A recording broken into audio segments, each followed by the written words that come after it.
at the end of an interview, there's always that moment where they say, do you have any questions for us? And what I've seen sitting on the other side of the table is people either ask a question they don't really have because they feel like they're supposed to, or they say, no, I don't have any questions.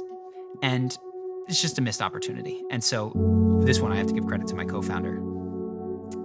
He came up with, and this is one of the things that I did not anticipate. I got the most positive responses. Like, I got the job because of this question type of a thing. And the question is, okay, so let's say that this interview went really well and a year from now I got the job and you're looking back. What would I have had to have done in order for you to feel like it was a good decision? Like, what things will I have had to have done in that role? And so typically the person goes, I like that. That's a really good question. And it does a handful of things. One, you've gotten them to imagine the interview going really well and them hiring you, right?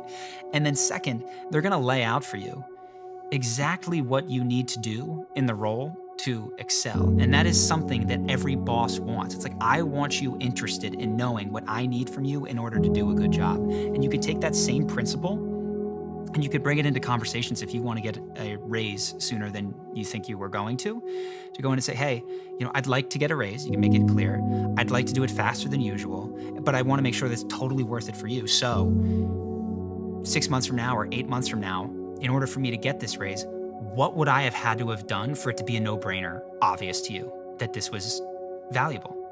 And then they will go and tell you the things that you could do. And if it's a company that says, no, you can't, maybe you don't want to work there, but they'll just give you the playbook and then do those things, keep up with that person, and you're now off track for promotions, right? You're not just doing whatever they say. And then the bummer is you might have done those things anyway, but if you don't have the conversation in advance, they're not going to give you a raise in most cases.